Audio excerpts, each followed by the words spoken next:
There it is. All right, guys. So that's awesome. So welcome to Beyond the Bones podcast. I'm Dr. Peter DeNoble, your host, and I am very honored today to have our guest, Dr. Daniel Choi, orthopedic spine surgeon extraordinaire, and he's starting to make his way towards Jersey. So I always like to do these live events. So you were here today. I grabbed you in. You had a chance to take a look at the modern orthopedics location and visit the podcast studio. So I really appreciate you coming on, and we're going to have some great discussions because we've been having great discussions for years. We just never did it on podcast.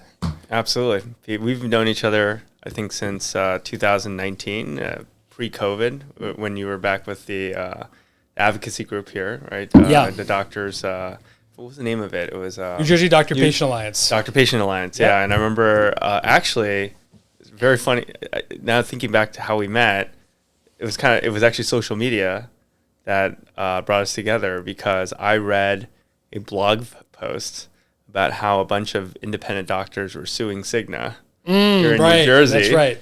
And so I went digging, and I think it was your wife was listed on the lawsuit or something. I went to her Instagram page. I tried to message her because I was like, I just need to get in touch with your husband about this lawsuit because I just want to find out more about it.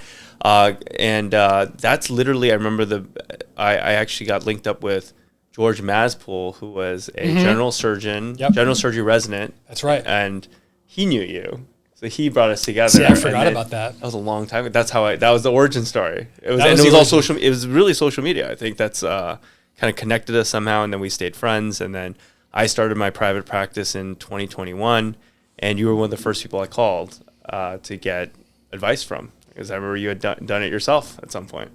I think that was. I'm so glad you had reached out because that really started a great friendship, and I've learned a lot from watching you develop. And I think when I met you and then I looked into like some of the stuff you've been doing, even like in the context of your old practice, I think in your old practice, you were doing a lot of social media content creation on YouTube.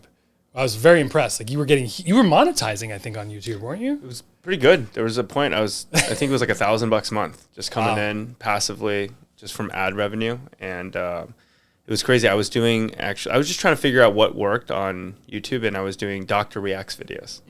Just kind of, you wouldn't think that would be a big hit, but it wasn't just any Doctor Reacts videos. It was Doctor Reacts to Grey's Anatomy episodes. Yeah. So people there's a huge legion of fans out there. Yeah. Grey's Anatomy fans. I didn't know about this. I enjoyed watching those episodes in college and, med school, I think. And I would just cut up a episode, just like the exciting parts, like when there's a plane crash and someone gets their femur, the open femur, or their arm gets severed. And I sat there and I was like, that's pretty realistic because an open fracture is an emergency and you need antibiotics and you need to operate on it emergently. And then the Grey's Anatomy fans, they would go crazy. They would be like, oh my God, I can't believe there's a doctor and they're saying that this is real, because they actually have medical writers for Grey's Anatomy episodes that actually hone down the accuracy. And I would comment on some stuff that was kind of ludicrous and ridiculous. And then you'd get into it and be like, oh, I'm so sad that Dr. McDreamy, he lost his hand. I can't imagine being a surgeon that loses his dominant hand. And the fans loved it. And so that was just my intro to YouTube. And I was creating those videos, and they, some of them got hundreds of thousands of views. So that's so. You were describing it to me like you were kind of cracking the algorithm in a way. Like you were like seeing exactly how to format certain things to grab the audience. Yep. And ultimately, like it was almost like a math problem in a way, but then you were doing a very creative exercise or project. I think you and I kind of approach these kind of problems the same way, actually, whether it's a problem that happens in our practice or, we talk about solutions to things. Right? We're both very solution oriented and trying to figure out, like, how do I solve this problem, whether it's insurance companies that don't pay us or, managing staff for private practice. Social media is another kind of big black box, and there are strategies. There's actually podcasts and YouTube videos out there that show you, like, the Twitter algorithm is this, or X, the algorithm is this, or TikTok, this is how you make a good TikTok, and this is how you think about it. And all of it just take study, and there's an algorithm for each one, and you can tailor your content so that it meets that algorithm. I think, so it's just like studying anything. And I don't know if you've heard of Mr. Beast. Yeah, of course. He's like this crazy. I only know, actually, honestly, I only know him because of my kids. And then I realized I better know him. He's like the biggest, right? He's like one of the biggest guys on YouTube, and he makes like millions of bucks off of every video he posts and stuff like that. So yeah, his brand is worth over $1 billion. I've heard now. It's insane. And he did a podcast with Joe Rogan, and that podcast blew my mind because he told me that he was telling Joe that the way he got big on YouTube was literally just him and his friends studied the YouTube algorithm like they were studying organic chemistry or some topic. They just sat there for months and just studied like what worked and what didn't. They did like different experiments, and they just treated it like a job. Mm-hmm. And ultimately he studied the algorithm so well that he just created videos tailored for it. He went viral for every single one. It's definitely, he's like the case study on that, right? What's interesting about that too is like, how do you balance your life between overanalyzing algorithms and seeing everything as zeros and ones versus just having fun and enjoying things and having things come naturally? And can you do that, or do you? And he seems to, well, obviously, I don't know him, obviously, right? So I don't know if he's enjoying himself or he's just focused, hyper focused. Is that him, or is that just a guy who is doing a guy who is hyper focused on an algorithm? I don't know. Yeah, it's interesting. Yeah, I think the beauty of social media also is if you can focus on the algorithm a lot and focus on like the post-production stuff, like making the video look good and whatnot, but you can't hide your true personality too, to some degree. Yeah, I think it comes out no matter what, because that's,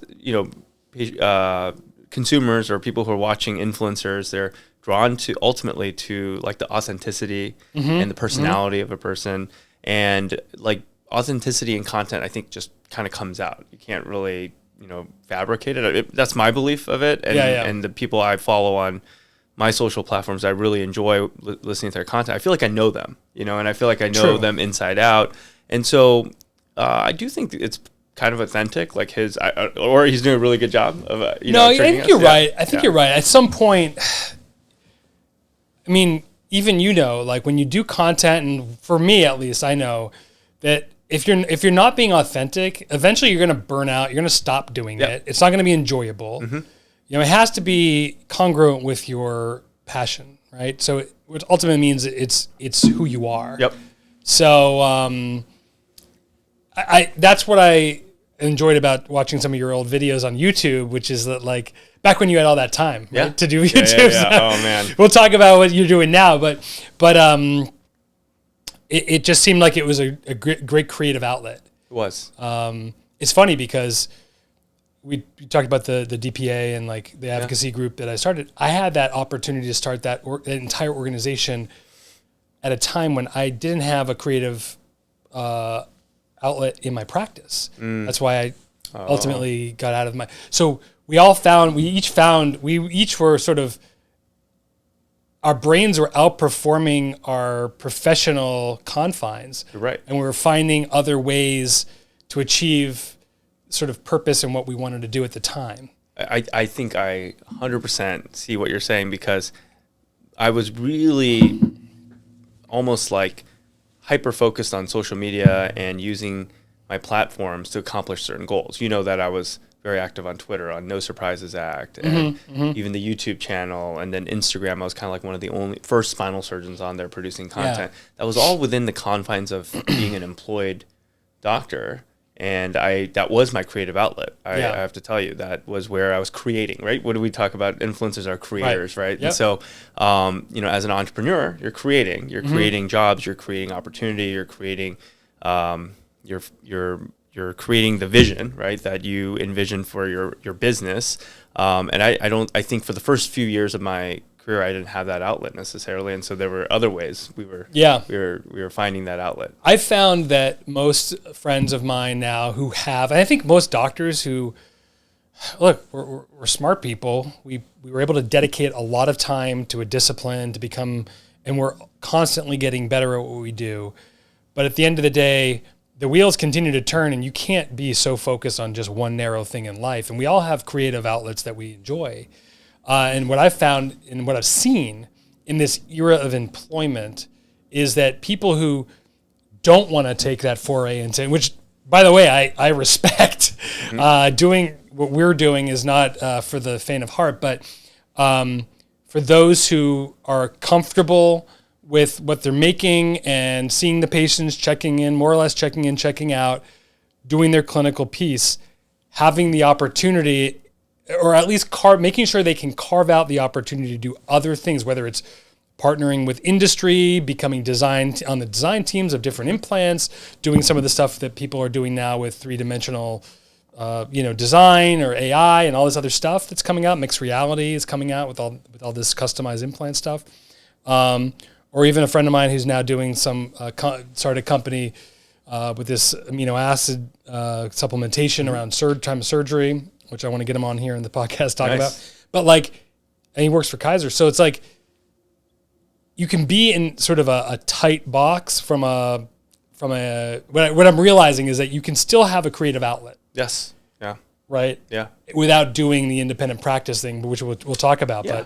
But I think it's, every doctor has their hobbies, passions that they've developed. It doesn't necessarily have to be business or starting your own practice. Like, not everyone's good at business, to be honest. And we all know people who are good at it and who aren't good at it. And so that doesn't necessarily have to be your outlet. I 100% agree with you. I have a lot of colleagues who, their job is their job. They go to work, come home, and then they're brilliant at other things. They, on the weekends, they love sports. They're out there snowboarding during the season, or they're taking trips to Vail. So I think everyone has their own outlet at the end of the day. And, I do think that what I've noticed amongst younger physicians who are kind of like their only option these days, it seems like, is employed jobs, is that the employment situation, like going to work, burns them out, right? So they're sucked dry, emotionally, physically. And so on the weekends or on your off time when you're supposed to, have your outlets or enjoy your time with your family, you're just kind of, you're a shell of who you are, because sometimes you're charting until 8 p.m., 9 p.m., 10 p.m. I've heard horror stories of that where, they don't have the support, the clinical support you're supposed to have at work. So now you're documenting all night long, and the kids are coming up to them, Mommy, Daddy, you're always on your computer.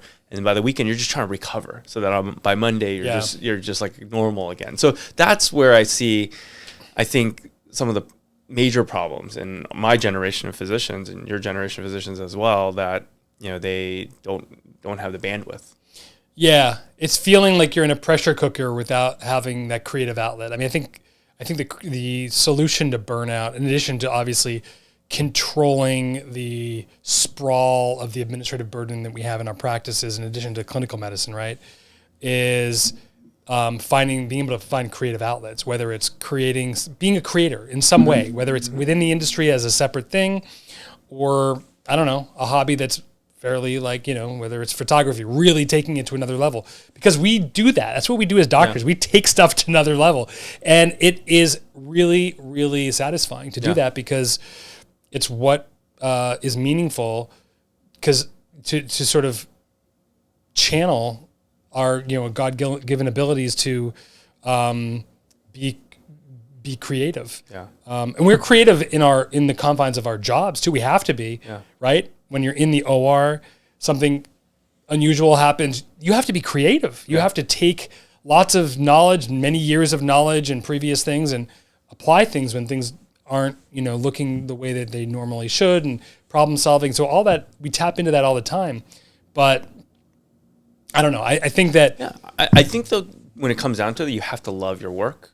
And the problem I see is that people are being forced into work environments that's impossible to love your job. No matter how much you love surgery and you love taking care of patients, and you're in the ICU, maybe you're a critical care doctor or ER doctor, you could take any job that's so enjoyable and maybe you love certain parts of it, but if you start getting told what to do, or there's pressures around you, and there's things that are happening that are outside your control. Like you lose your autonomy. This is a profession. Medicine's a profession. We will always know more than, unfortunately, like it's just any profession. That's just a trader. Like the plumber knows more about plumbing than anyone else who works around them. Yeah. The attorney knows more about the field of law than anyone else around them. In medicine, it's a team sport. I get it, but the physician has to be the leader, in my opinion, and because they just know what's best for the patient, they know what things will make healthcare run better. And so I think these environments right now is that it's not physician patient centric, and that makes potentially going to work miserable, in my opinion, from what I've noticed for my employed colleagues, and that needs to change. I think that being able to, and it's not just I think it's not just control for the sake of controlling. Like we're not just maniacal controllers. I don't think. No. But I do think that when you get to a point when you've studied as much as we've studied, and we know what we know based on experience and lots of learning and studying, and from others, by the way, others' experience, our colleagues' experience, we pool that knowledge and we deliver that to our patients through ourselves every day, right? And it's appropriate for us to be the ones in control, and to do so in a fair, loving, consultative way, but ultimately with us in charge of the team. Yeah. And that's the way that things run best. It ran fine and well for decades. It's just in the last decade, I would say, that and I want to get into this because a lot of work that you've done is interesting. You're one of the very few young doctors involved in the AMA. Very would true. Would you say that's true? There's a nice contingency. There's a contingency. Physicians within the AMA who are young, but probably like in the community of physicians you work with, I might be the only one here in the tri-state area who's so vocal about my involvement. But it's not just you. But the point is that there's less and less young physicians being involved in advocacy, for sure. What I was thinking about today earlier was like, it's very interesting to me. It's almost like our independence, our independent spirit and our entrepreneurial spirit that's still within all of us as physicians has actually been why we've lost our voice, because we haven't been able to come together as one.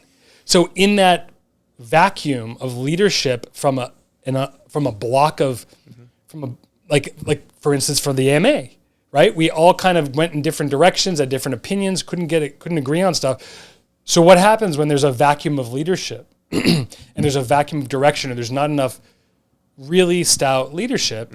You end up, who steps in?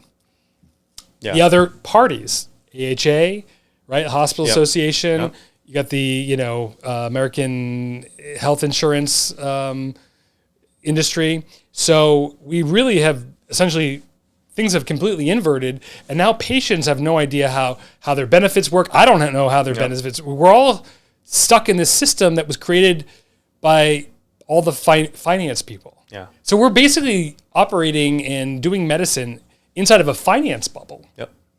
It's really wild. It's not what my fellowship meant. I never met Dr. Littler, but you go back. We went to the New York Academy of Medicine, where they had some of his charts archived. There was no EMR back then, right? This is back in the mid 1900s, and his note was basically a drawing of someone's hand and a couple of words, and he was brilliant and he was unique, right? But the point is that he still got paid for what he did. Yeah. He didn't have to chart things. He didn't have to put codes in, and he treated people and made them better, and knew exactly what was going on with with his patients. Yeah. Just by drawing a picture and annotating it and writing a couple comments and a couple follow-up comments. Sure. It didn't need to be so complex, but we've gotten so data hungry, which I don't know, right or wrong. I'm not saying it's wrong. Yeah. But guess what? Someone's got to put the data into the system. Yeah. And who is it? That turned us into scribes, right? Essentially. Which is interesting, by the way, and I think this stands to potentially help us, is that in this era of AI, finally, we're getting to a point where we're gonna, I think, be able to record conversations, maybe in other enhanced ways, to basically do the charting for us that we can then review, but basically have 70-80% of the notes that we do when we're seeing patients now, as opposed to seeing the patient, examining them, doing whatever we're going to do, then saying, okay, goodbye, and then having to go and then write the whole note, or having a scribe doing it and then kind of helping and revising things like a human scribe. Yeah. Now we could potentially have it all done for us by a computer, by AI, that's continuously learning. Yeah.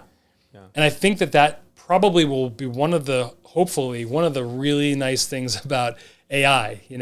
It may AI may kill us, but before it does, it will help us in the exam rooms, I think. Yeah, there's a lot of,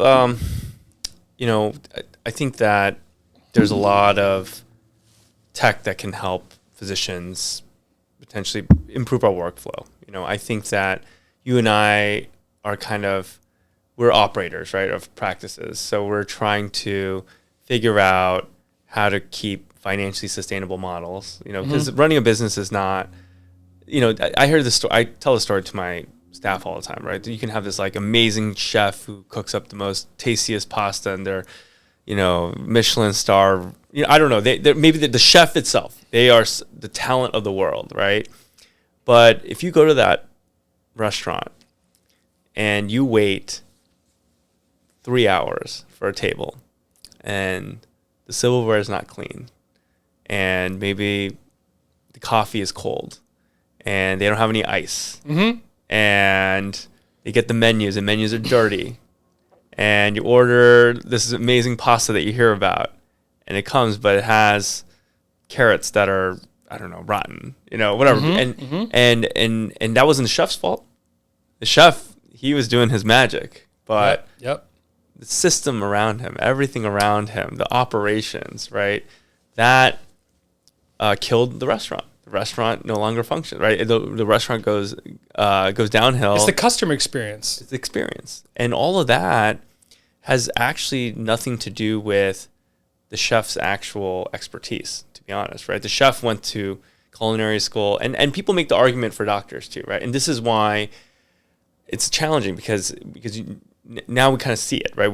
I feel like I live in two alternate universes. I have my medical, I do high-level minimally invasive spinal surgery. I'm always at the cutting edge. I do endoscopic spine surgery. I'm always at the meetings, and I'm trying to learn the latest and best techniques for my patients. And that is hard enough on its own, right? And to manage complications, to manage challenging cases, and to be in the OR, make sure you do the best thing for the patient. But now I'm also an operator of a business, and I'm always reading about business. I'm reading about systems, scaling.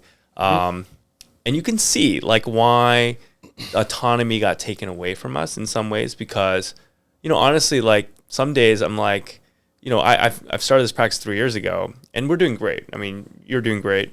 We're doing great. I'm very proud of what our team has accomplished, but the headwinds are so strong. You look around and you're like, am I going to be able to grow at this pace? Knowing what I know about business, am I going to be able to fight the insurers, fight the hospital systems, fight the government that really probably wants us to, I always feel like they want us to work for them, right, at the end of the day. By the way, let's be specific about the government. Yeah. The government is not the government. The government is United Healthcare.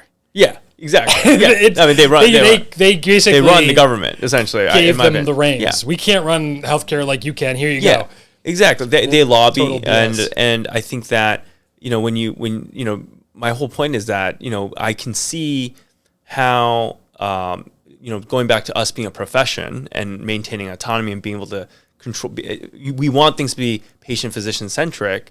The environment has become so hard because of the rules that have been set up, right? That if you need to get paid for these codes, you need to submit, 3 pages of documentation, and then you have to submit an appeal letter. You have to submit this, and you're trying to design systems to fight this system. Yep. And you can't focus on the patient then, right? You're just worried about fighting this system. And look, I'll put up a fight. I love a good fight more than anyone else, and so I have this. I'm young still, and our practice is young, and we're gonna keep fighting the good fight. And this is why I'm involved in the AMA. I think the AMA, it's hard because they are pulled in 50 different directions, right? They need to focus on public health, immunizations. They need to focus on research. They need to focus on GME. You know, there's so many things. Residency. So many topics. It's so hard. Guess what United Healthcare care about? They care about one thing: profit. And every other corporate entity, profits. They care about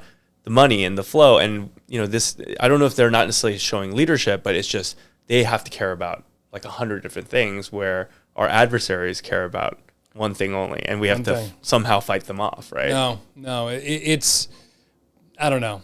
I think when you start to see the system for what it is and how big and enormous and how complex it is, sometimes it's better to just simplify it. It's just better to like get back to the basics and be like, okay, I'm going to do this. I'm going to figure out how to get paid for this, put my head down, deliver a great product. And to your point, and I do the same thing. I'm maniacal about like every night. Like if I'm done with everything that I had to do for the day clinically, I start thinking, all right, can we improve the message on the phone? Can we figure out how to answer quicker, answer the phones quicker? Oh, how many people went to voicemail? Let's make sure we have enough staff for these days if it's too busy. Like these are how you have to operate the business for that experience, because there's too much competition. There's too many, like where we are, you're on Long Island, coming to Jersey now. I'm in Jersey, right outside of New York. There's too many options. Yeah. So the second someone doesn't answer the phone, or, there's a little bit of unclear, messaging about what we are and what we do. Yeah. Patients are like, I don't know. Okay, I saw 3 other practices online. Click, they'll go call them. Yep. And so it's so important. And by the way, my staff does an amazing job at this from top to bottom. And I'm super proud of that. And I'm only where we are with the practice because of them. Yeah. And coming along for the ride and being part of that vision. Yeah. So, and I'm sure it's the same way. Oh yeah.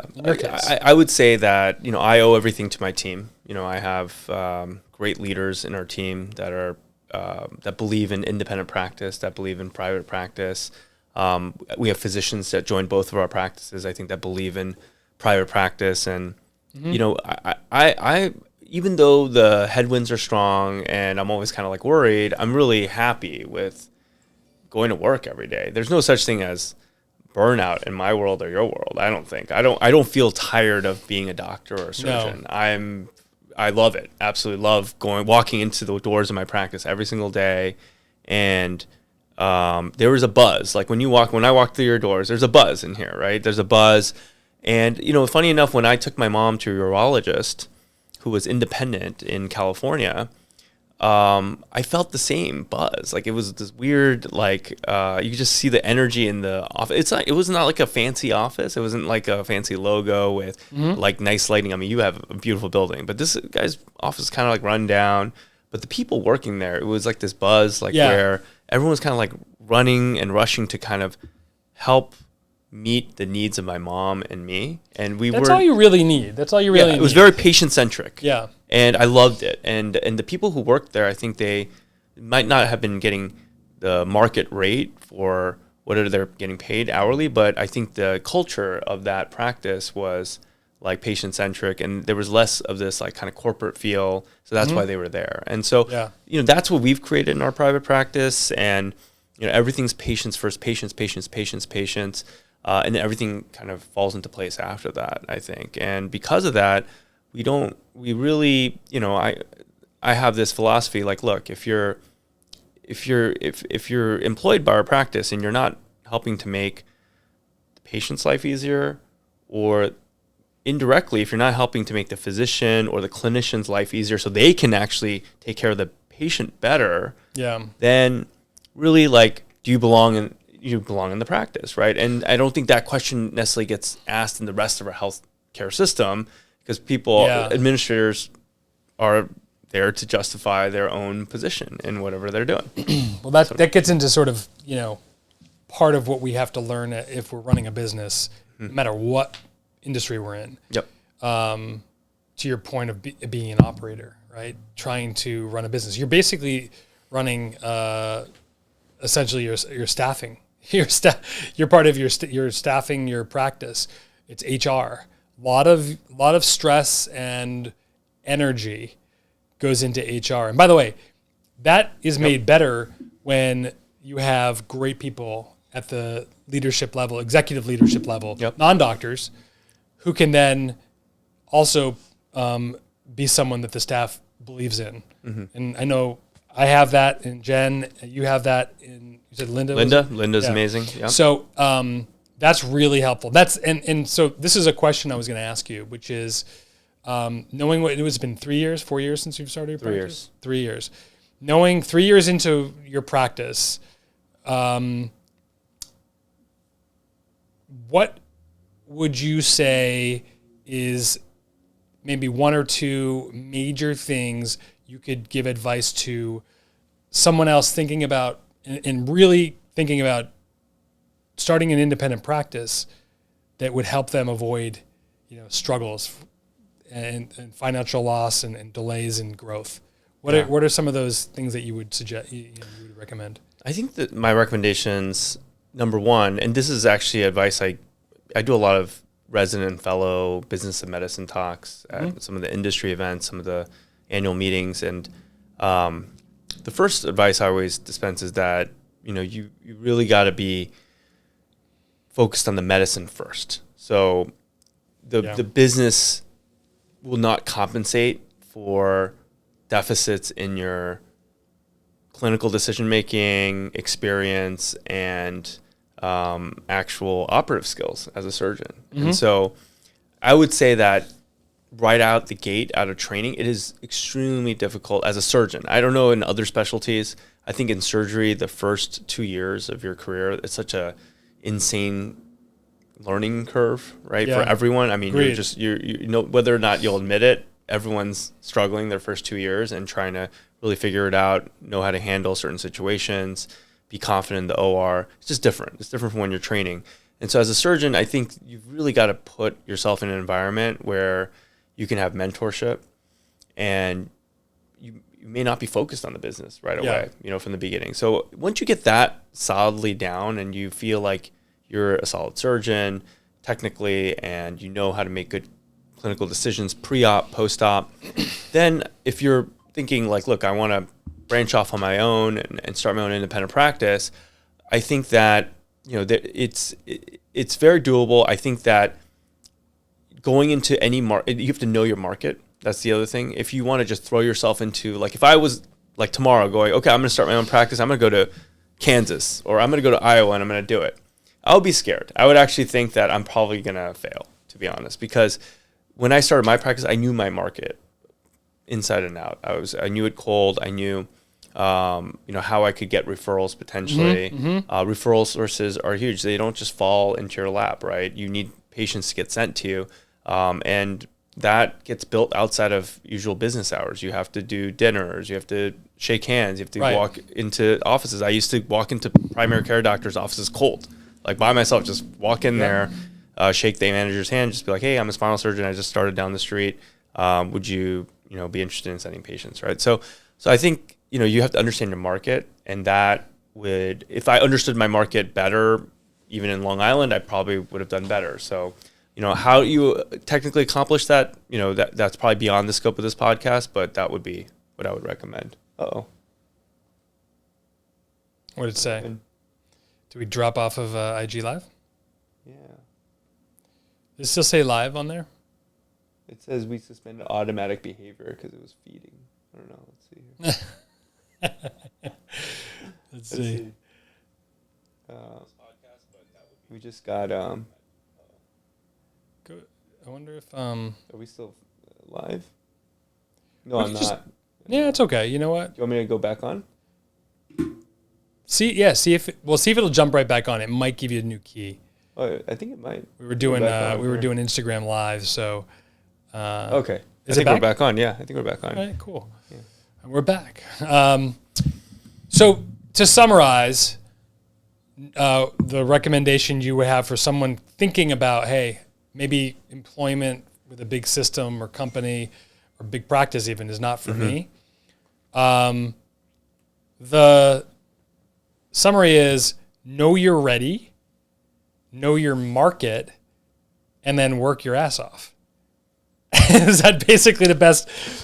I think know your market's interesting too, because if you look at that, it's not just for someone coming out on their own, trying to be independent on their own and small.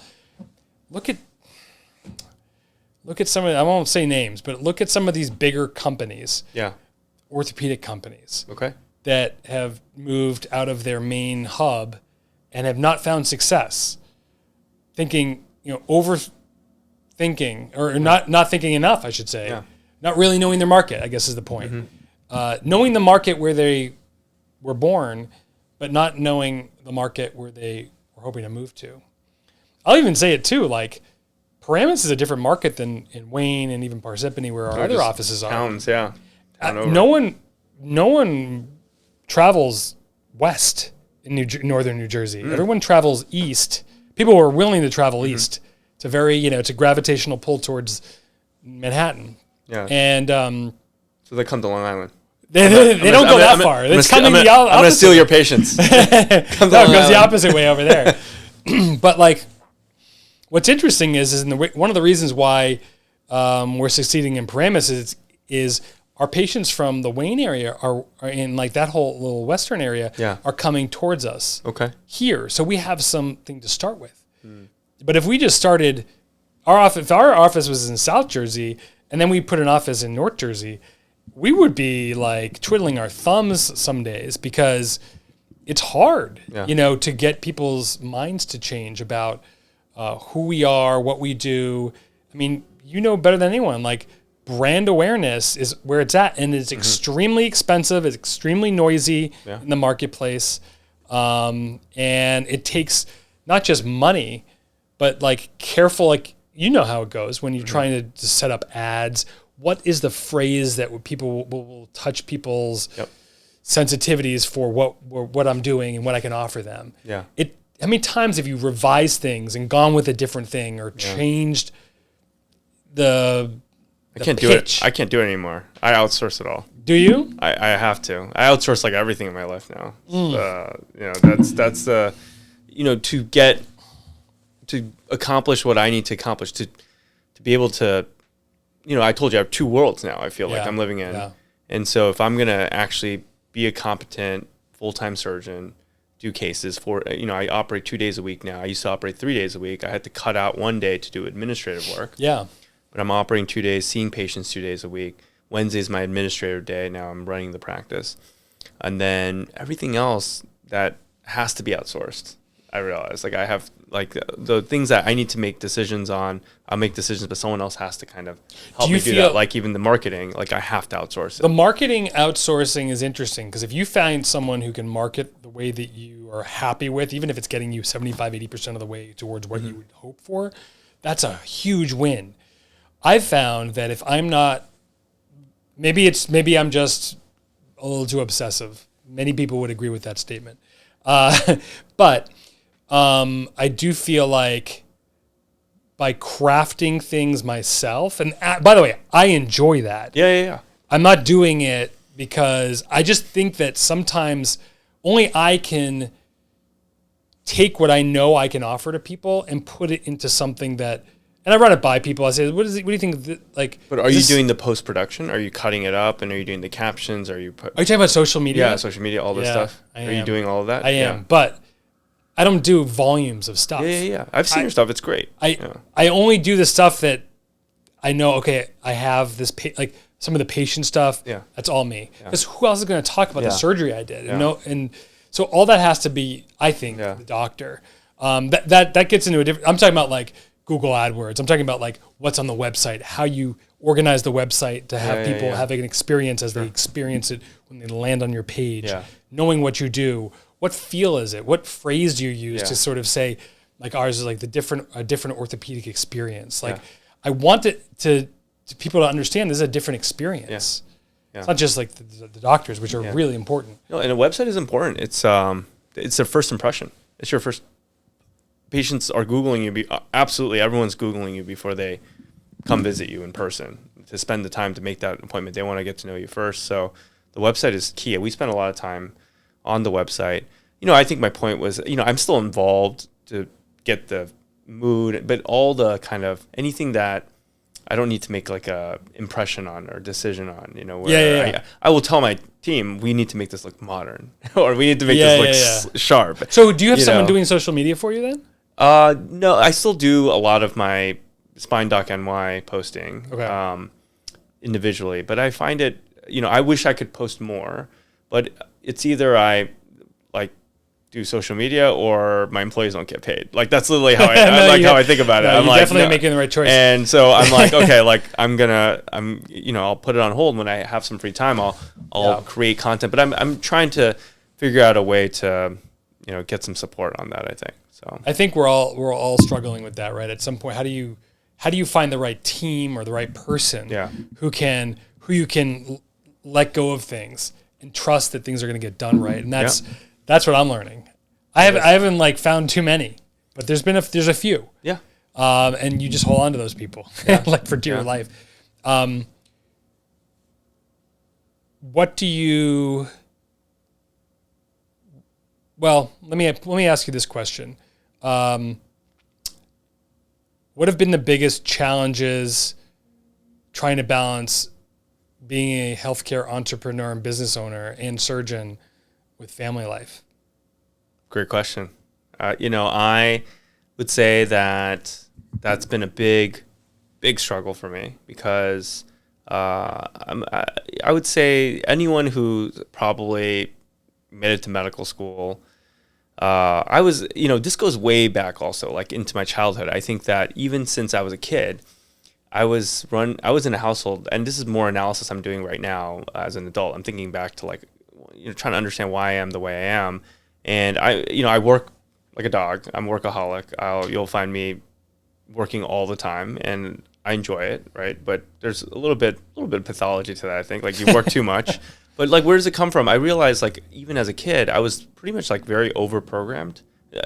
I don't know if it's a bad thing, but ever since I was a kid, I was kind of like, even I remember back in first grade, second grade, third grade, I was always like going to the library, checking out books. I was like the first on the list for accelerated reader as like a second grade or a third grade. And there was where were you getting that? Were you getting that internally, or were your parents pushing you? I think it was parents. Yeah, definitely. They put us in an environment where it was like, okay, you got to do more. You got to do more. You got to do violin lessons. You got to do this. So you were doing a lot. Yeah. You were getting pushed to do a lot. I was getting pushed to do a lot. I started violin at the age of 3. I remember. I was, there were just so many activities. I remember like I was always doing something I was on the swim team at a pretty young age. I was doing a lot of extracurriculars. School was like the most important thing. It was ingrained in us that school is the most important thing. I remember writing a journal entry when I was like in 6th grade. I still remember this. It was like they asked you what is your most important thing in your life or something like that. And I didn't write family. I wrote school.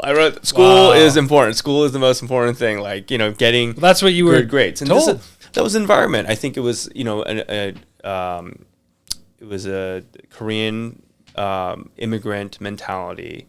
My parents had sacrificed everything that they had in Korea to come here, and they were gambling on their whole life, right? And to give a better opportunity for their kids, and they didn't want to fail, and they would not, and they ingrained in us, this is the way to succeed. You put your studies first, studies before family dinners or studies before vacations. We didn't take family vacations. I mean, we did, but like we went camping, but it wasn't like the mentality was not to enjoy your life. It was to be a beast. Hard to get. Be a beast and like, and you're going to be first at everything you do. And I did. I got amazing grades. I got amazing SAT scores. It all translated into, getting into top schools.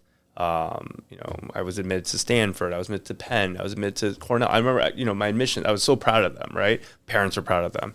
I got admitted to medical school in high school. I was in a 7-year MD BA program. So these things, what my parents, their goals were, I think they accomplished. They did a great job. Like my brother went to Yale Medical School. He's a dermatologist. And my sister works in tech. And so we've accomplished a lot. But I think that it comes at a cost.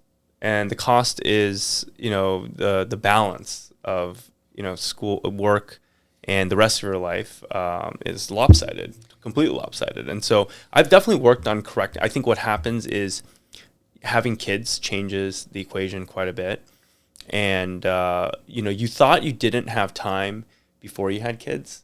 And then when you have your first kid, you're like, what the heck? Yeah, what were you doing with all that time? What was I doing? Like, I had so much time, and what was I doing with my life? Because now you have a kid, and I have 2 daughters. They're amazing. And, I would say being a father is actually more meaningful to me and the most important thing in my life, actually, above even being an entrepreneur.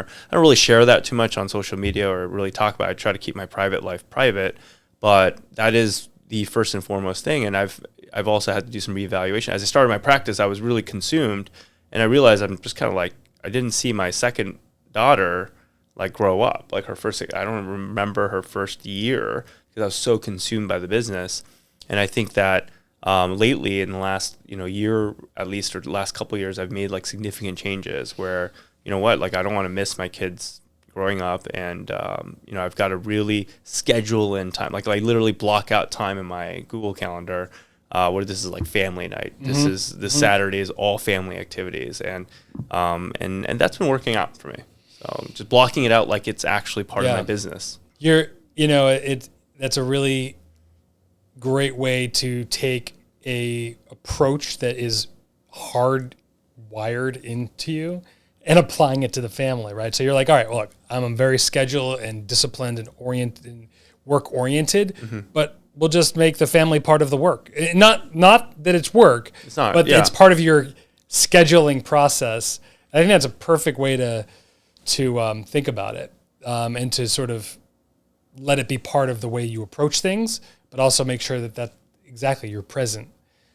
Do you think, based on what you were saying in terms of how you were raised, you will raise your kids any differently? I think so. Oh, definitely. I think that my spouse is more family oriented, right? It was less achievement oriented and more family oriented. Now, she's a physician. She's accomplished quite a bit in her life, undoubtedly accomplished a ton. And so there's, I think, a better way to do it, to be honest. It's not like my parents did it wrong. They did the best they could with the tools they had, with their own motivation. I think they did a fantastic job. I'm proud of what they've accomplished. But I think as we all get older and have our own children, you want to take the good stuff from your past and not necessarily take all the stuff that might be baggage or tie you down. And, I think that there's, I don't know, maybe I can't, maybe I'll think I'm, as the older you get, the more you realize you know nothing. Yeah. I was saying that to my spouse the other day, and she was like laughing at me because literally that's how I feel. I'm like, well, I could think that I'm going to change.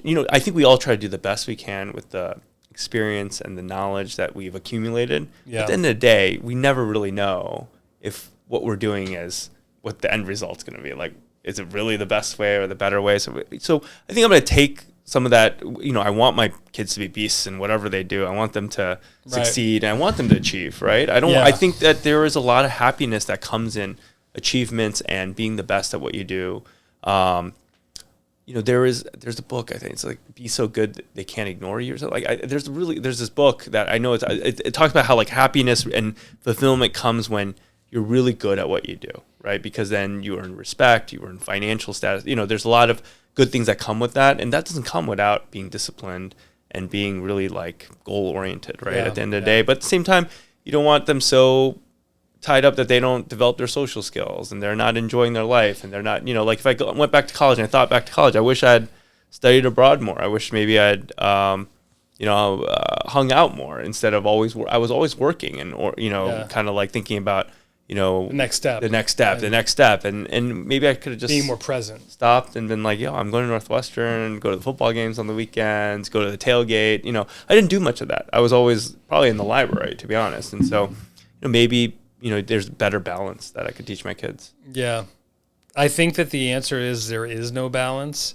It's just what percentage of different things you just experience, and then can you adjust that and try to move your kids in a certain direction based on your experience. I mean, we're all just coming from our own vantage point, our own experience. When we grew up, maybe what we saw our parents kind of having that perspective a little bit, and just doing an A/B. No, we don't have an A/B test. We just have one case study or two to work on, and we're just throwing darts.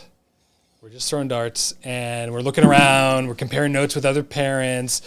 Maybe we're even following trends. I mean, it's really, really like interesting to just sort of, and it's at some point, what it seems like is like, it's not about, you got to look at like, what's the purpose of life at some point. Yeah, you do. You start to get philosophical. Well, you have to, because because that's the only way you can kind of diffuse, like, it doesn't matter that, my son isn't scoring, 50 points and doing, dribbling around like, he's just having fun. Mm-hmm. He's just, none of these, I mean, most likely, none of these kids are going to the NBA. They're having fun. It's a socialization experiment or exercise. Mm-hmm. And, I find, because I will tell you, I'll admit, I find myself on the sidelines, and my son will acknowledge this. I'm like, pick your head up, dribble, like what the hell am I doing? Yeah. Like, why am I so excited about that? Who cares, right? I mean, but there is something about, look, we're there, we're playing a game. Let's see if we can develop skills and work harder towards things. I'm so oriented that way also.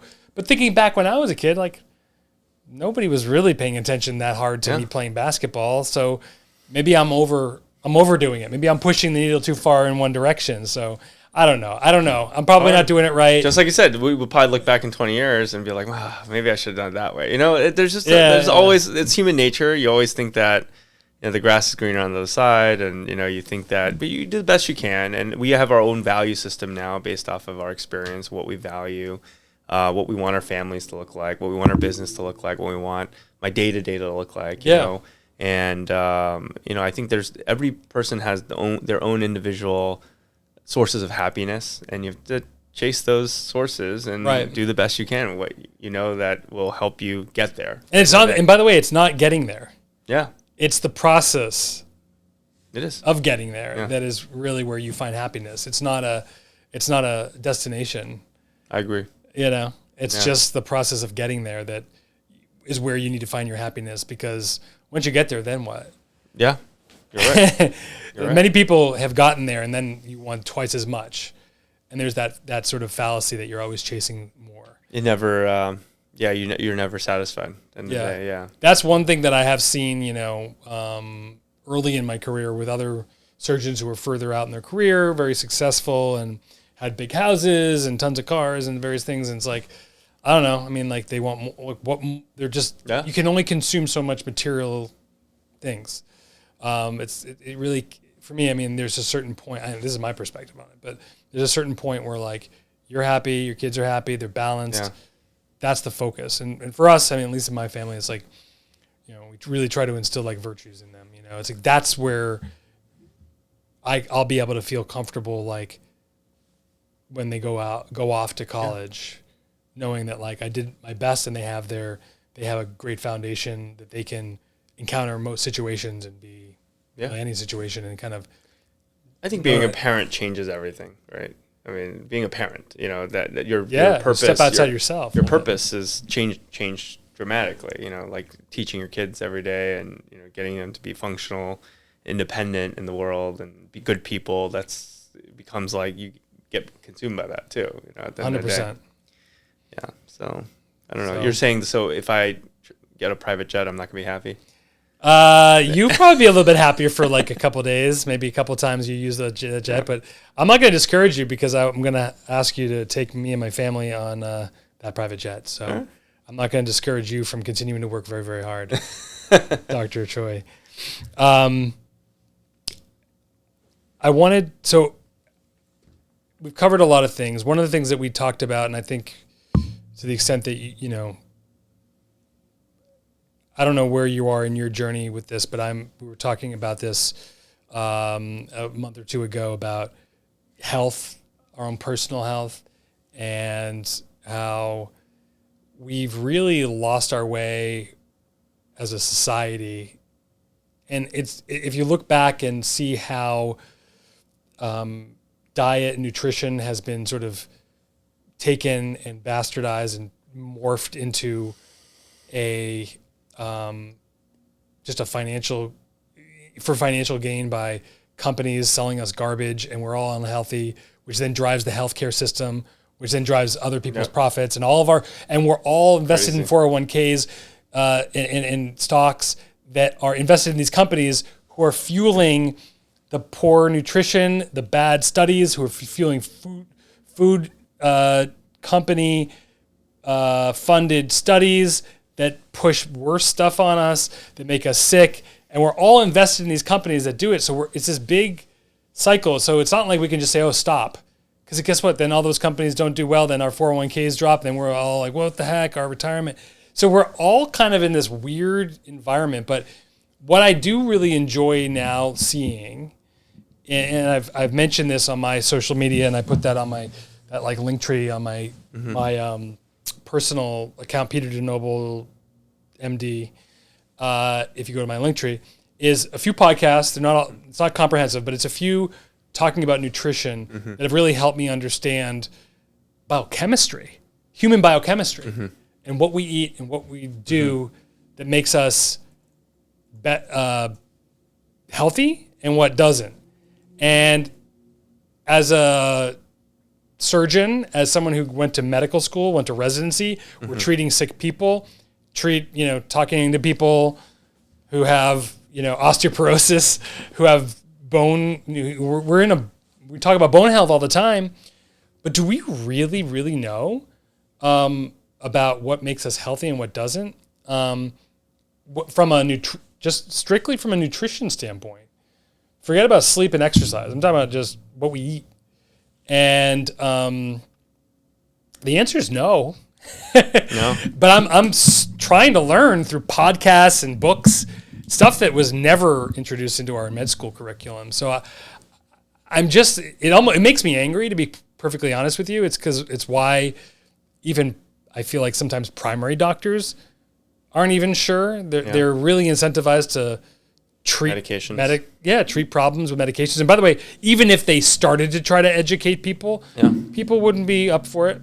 No. It's too hard. Well, they're too addicted to They're addicted. They're addicted to the high fructose corn syrup. Yeah, sugar. It's hard to break addictions. It's the biggest drug out there, and we're focused on a lot of other important things like opioids. But what about sugar? Yeah. About the sugar epidemic? I used to poo-poo the people who would tell me, "Oh, sugar, it's so bad for you." I used to literally look at them like, "You're crazy. Like, what are you talking about? I have a sweet tooth. I'm just born with a sweet tooth. I love sweet things. Like, that's just the way it is, But I gotta tell you, thank God for social media and podcasts, because I think even though I'm an MD, Northwestern University, fancy diploma, I got one lecture on nutrition. One lecture was a 45-minute lecture, and talking about how we used to be hunter-gatherers. And I still remember the whole lecture, and I remember being like, oh, this is why I have to exercise. But they didn't talk about how bad our food supply was now, because it was more about how you have to break it's a sedentary cycle, because you used to be a hunter-gatherer. So you were out there hunting animals, and now you're just sitting here and people are feeding you steak potatoes, and you can get it. You can go to McDonald's, get a drive-through, right? You can get McDonald's, and you're not chasing your food anymore, so you don't get active. So that's why you have to go exercise. I was always a fan of exercise, right, but I never really picked up the diet part of things, right? So I would not check sugar content on things. I would just, I would eat fast food. I always thought, I'm young. Food is food. My body processes it. And also it had a lot to do with economics as growing up. We were immigrant families, so we did a lot of fast food. I remember we did Burger King night, a whole family would go to Burger King. We'd go swimming and we'd go to Wendy's afterwards. It was a really good memory of mine. It was a treat. Yeah. And I remember it was a regular treat. It wasn't we had decently nutritious food at home, when we cooked Korean food, but there was a lot of I remember just having a bag of M&Ms, a large bag of M&Ms, not the small ones, the big ones, just the big jumbo bag. Jumbo bags, so in my study desk, and I would just pop a bunch of M&Ms every night, while I was studying, and so You're on a roller coaster. It was insulin, and it was normalized. It was very normalized, and it was normalized. And I remember in college, like after every meal, I was like, I have to have ice cream. I have to have ice cream. They have ice cream machine there, so like, I have to have ice cream, right. It's part of the meal plan.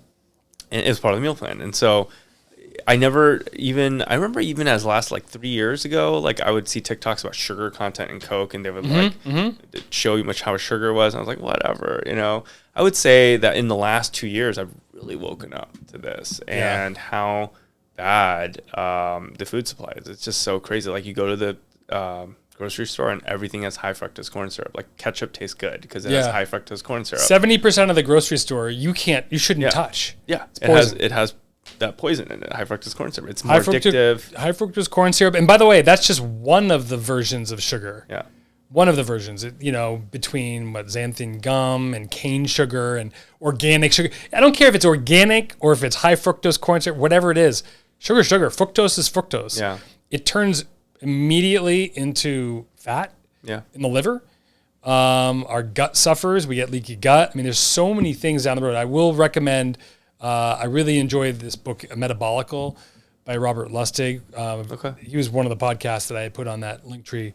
But you would listen to that one, right? I listened to that one. The Huberman Lab, that was incredible. It was like life-changing. Yeah, it was, watch it. So he has a couple books out, but the one Metabolical from a few years ago, but he actually also, one of the chapters is about how it goes back to the early 19th century, or was it 1900s, that talks about how the pharma industry essentially co-opted the medical educational system in this country to basically get doctors to write the prescriptions so they can get their industry going. Mm-hmm. And as a result, where's our nutrition curriculum? Nowhere to be found. Yep. We don't even, I literally, I'll admit this out loud because it's true. And I had no other reason to believe otherwise. I literally just figured at some point down the road in my life, I was going to get high blood pressure. I was going to start gaining weight. It was just part of the natural history of human evolution, aging, growth, aging. Like these diseases, you're saying. Like I thought these diseases, hypertension. They told me it was essential. Yeah. Hypertension. This is essential. This is part of life. It's crazy. Which is ridiculous. Yeah. And what is true is as we get older, our body, just has less reserve.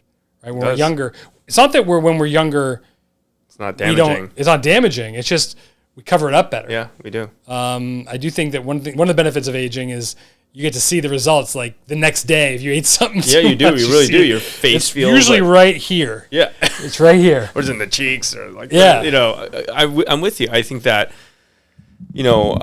I have to be. I'm much more selective about like what I eat and my diet. My relationship with food has changed quite a bit. I would say before even like residency, med school, like food was like it was like a comfort thing. So I would be stressed out and then boom, like you'd stress eat, right? And even as of a few years ago, I was still like stress eating. I guess I didn't know if I was. I wouldn't call it that, but I've been definitely like more conscious of what I put into my mouth, and then just being very conscientious of it, and not just like blind snacking. There's some M&M. I'm gonna eat some M&Ms. Like it's like no, like that's like sugar, and that's like that sugar spike is bad for you. Let's try to ignore that, and I don't know, eat something that's like a granola bar instead, maybe a little less sugar, right? So that sells a lot of sugar. It does, yeah. It sells a lot of sugar, Kind bars are deadly. I used to eat those. Yeah. Kind bars, they can be, and by the way, everyone's different too in how they respond to it. So like, you may not have the same insulin response as I do. Sure. Based even on something that I was shocked that Diet Coke and Coke Zero, that whole part about it's not the sugar, it's not the calories, it's the insulin spike that gets you. Spike. So then Patrick Bet-David, who I listened to a lot of his stuff, he said about like 5 years ago, he stopped drinking he was drinking like 5 Coke Zeros a day. He just stopped drinking Coke Zero completely. Yeah. And he dropped like 20 something pounds. Yeah. Right. So I used to drink, diet sodas. I was like, oh, I won't drink Coke, but I'll drink diet sodas. Now I'm like, I'm trying to stay free and clear from those. Well, that's a great case study in why it's not the sugar sometimes. I mean, sugar is definitely part of it, but it's the insulin itself. Insulin, one of its roles is to pull sugar in, glucose into cells. Yeah. But it in itself is detrimental to our vascular health. It has in the wrong amounts, which is pretty narrow band. Once your insulin levels are too high, now you become insulin resistant, and more insulin's pumped out, and it becomes toxic to our bodies. So even if you're drinking a Coke Zero or whatever it is, there's no fructose hitting your system, no glucose hitting your system. It's all like the sweeteners, but you're getting an insulin response. Your body's expecting the sugar. It tastes like sugar. Tastes like sugar, yeah. So so if you eat, by the way, if you wear like a continuous glucose monitor, you won't see a spike, but it's not measuring your insulin level. It's not measuring insulin level, and that it sounds like, and this is what we don't know. We don't know. Like, right. I'm not a nutrition. I'm not like endocrinologist. Has there been studies done on the detrimental effects of insulin? I don't know, but it seems like, that podcast. I believe there has been. I believe in the same way. I'm just learning. Listen, bro, I'm learning on podcasts. Yeah, that's what I should know about my health. I'm a medical doctor. Yeah. But listen, it's I'm I'm also a dumb bone doctor, right? So I also see with my patients as a spine surgeon, I actually see, I would say like 90% of the pathology I see in my practice, when patients have herniated discs and their spines are giving out, their patients are obese and they're overweight, and they don't have any core musculature. And so what happens when all the muscles around your spine that are supposed to support you are gone? And then with being overweight and obese, you actually add more stress, right, to your body. Your spinal structures will give up on you. Yeah. So you'll herniate your discs, you'll get sciatica. And so I actually think, probably every field of medicine, the pathology, like we've linked, cancer to obesity and metabolic syndrome. We've linked so many different end results. The doctors are just the mechanics for fixing these end results of what the input is just poor nutrition. If you could fix the nutrition and exercise is probably important, but I think nutrition is probably the first and foremost. It would solve probably 70 to 80% of our medical disease burden in our country, in our world, but it's particularly in our country but there are foods that aren't even able to be sold, or are sold in smaller portions, or are sold with big black labels labeling them as basically poison, essentially like old time cigarette boxes are. But in our country, none of that. And some of the ingredients in our country are different. They're not allowed in other countries, in Europe, South America. So artificial coloring. If you aren't aggressively, and it feels at some point, you feel like I'm going out of my mind. I should be able to relax. Don't worry about this. Just forget it. I'm just going to do whatever I want. No, that's what the system wants you to do. Yeah, you have to start to be more mindful about anything. Certainly, ultra processed foods. Yes. Out. Yeah. Maybe a treat here or there. But even that. Even that. Yeah. You eat once, the next thing you know, you're hungry again. Like a couple hours later. So I try to avoid it at all costs, and it takes a lot more. You have to get fresher foods. I mean, you have to shop more frequently. Yeah. There's a lot of adjustments, but I will. By the way, I will tell you, as I've gone through this journey over the last 6 to 8 months, I found, as I've sort of dialed in health in my own way, more, and I've been trying to go through this journey, but I was like I probably had bad information. Yeah. About sugar and what caused diabetes. So I'm learning a lot more about biochemistry and human physiology and how we process foods and don't properly. But I've also been able to better feed my kids because I'm sure many are in this boat. We were in this boat. The kids only eat this, or the kids are picky eaters. They just give them the Cheez-Its. They have the Cheez-It box. The Fruit Loops. Fruit Loops is like dessert. Yeah. Right? But like, I started getting my kids, they'll get like eggs, blueberries, strawberries in the morning, or yogurt, Greek yogurt. Even the yogurts, I'm working on them because they're still on the stuff that adds sugar into them. Yeah. But it's a slow process. They always want the stuff that has the sugar in it. Yeah. Yeah. It's the same thing with my kids. It's a battle, but I think my spouse does a really good job giving them healthy foods, and I've been trying to pick at it too, fixing their diet, but it's not easy. Yeah. It's not easy, and there's so much information out there. It's hard to know what to trust. But at the end of the day, if you just go back to biology and you go back to understanding what works, and by the way, we all do it when we change our habits and we see ourselves feel better, see our lab work get better, see our triglycerides go down, our HDL levels are going up.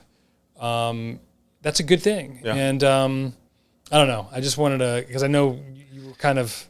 It's big, yeah. No, over the last, I would say those podcasts that you shared with me just like kind of boosted my knowledge. I got to listen to the other ones. I think everyone should be listening to those podcasts. So go to Dr. DeNoble's Instagram account. I pinned it here. Peter DeNoble, right? MD? Peter DeNoble, MD, yeah. Yeah, and it's on his link tree. But I think every single person should be, that's just like a basic crash course on just, to be aware for yourself for the rest of your life. We're flooded with this junk all around us, and we've normalized it. Yep. Unfortunately. Yeah. I wish I'd heard these podcasts. They didn't exist, obviously, but nobody was giving you education on ultra processed foods and how bad it is. I mean, I guess you're supposed to assume that fast food is, but when you're like in your 20s, you're like, I could eat Taco Bell and whatever, I could eat McDonald's and whatever. You didn't see it as toxic, and it actually is toxic. I would go to the gym in medical school. Yeah. I'd go to, go grocery shopping. I'd swing by Burger King. Yeah. Grab a burger. I don't even, one of those Same things. And I would eat it. I'd be like, I just worked out. Yeah. I'm eating Burger King. I went shopping for food. And Burger King has lettuce, tomato, onion in it. Yeah, it's healthy. Healthy. Right? To some degree. There's vegetables. There's vegetables. Do you ever see those videos that where the person has the 30-year-old McDonald's hamburger? No. There's some videos out there online where someone's kept a McDonald's hamburger from 30 years ago. I don't know who would do that, but they did. And they would open the box, and it's desiccated, but there's not a hint of mold on it. It's basically in the same. It looks the same. It's a little harder. The meat, essentially, it's hard, but it's totally intact. That's not right. That's not right. Nothing wanted that. Nothing biologic wanted that. Yeah. There's nothing organic about food. That. Yeah. So, but meanwhile, we're putting it in our bodies. So, yeah.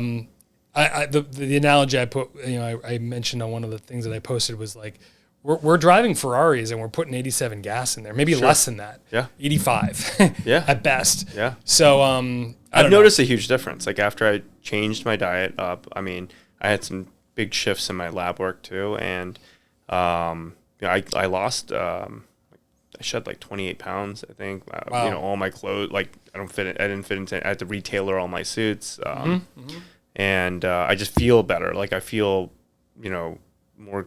I don't get these big, food coma. Yeah, I used to get these huge. Those are insulin swings. I used to get. And you know what? We normally society normalized that. Oh, we all get food coma. I don't think food coma is right. No. When you get hit with that big wave of food coma, that's your body telling you something's wrong. Now that I think back, you're crashing. That's not right. Something about that was probably not your body telling you this. I don't get those crazy crashes anymore. Yeah. I eat a salad for lunch usually, and I do intermittent fast. That's been a game changer for me too. Yeah. I intermittent fast most days, not OR days. And in even pre-OR meals, I used to do bacon, egg, cheese sandwich, whatever, and I'd feel a little you get that crash. With the bread, you get the crash. But if I'm gonna do breakfast before the OR, now I do a small oatmeal, I do eggs, no ketchup, and I do a little maybe some potatoes or something like that. But it was small portions, and then coffee, creamer, no sugar, and I really just tailor every meal. And then lunch is just a salad with dressing on the side. Typically, maybe a little protein, lean protein, and I don't get these crazy crashes. Today, I had a salad. And that sounds like a very reasonable, a very reasonable lineup of food. It's not even but even just adjusting to that, it was a big shift for me. Right? It was a big shift for me, and I think that just shows how, poor diet. For me, it was just I was out of balance. I was just used to eating, trash, and I thought my body was the dopamine hits you'd get from eating sugar. You'd be this feels good. This feels good. I got to keep eating this. Or you just reach for the same. Do you think that that's? We talked about how hard you worked and how much energy you just did focusing on studying and achieving, and it's a huge hike up a enormous mountain. Do you feel like the food was something in your life that was like just giving you little rewards along that huge if you're saying like, okay, well, I'm not going out to the game, I'm going to be studying at the library, but at least, hey, I got my I don't. You know what? I always saw it as I was always like I'm a foodie. I like. Okay. I like. I don't know if I was like a hardcore foodie, but I enjoyed like my meals, like going out with friends and be like, okay, I'm gonna order this like burger. I'm gonna get fries. I'm gonna love it. Or go get pasta, like pizza. These things were like enjoyable to me. Now that's where I'm saying the relationship has changed. I'm not like great. Like I'm like, oh my god, I can't wait to like. And my wife used to like say like, that's disgusting. Like I don't understand how you enjoy food so much. And it's like, no, like for some people they like really look forward to it. That's where you derive your pleasure. I would go to like, if I go to California to visit my parents, I'd be like, oh, I can't wait to go on my typical California tour. In-N-Out Burger, hit up the taco joints. And these places are so good though. And like Vietnamese noodles. Shake Shack? Yeah, In-N-Out's way better than Shake Shack, in my opinion. But I would really look forward to that. And now it's just kind of like, okay, like, maybe I'll go get In-N-Out once the whole weekend. Right. And it's about moderation too. I mean, look, I think initially when you change it up, you're like, you try to be really, really shut it out. And then to the extent you can introduce things here or there. Yeah. Yeah. But listen, you're living life. You want to enjoy, it's fine. But it's just that when that becomes normalized as part of like, oh, that's a meal. Yeah. No, that's not really a meal. It's sort of like a holiday from real food. And it's like a muscle. It's like working out. I say like the more intentional I've been about it and the more I think about it and the less exposed I am to the ultra processed food, like I crave it less.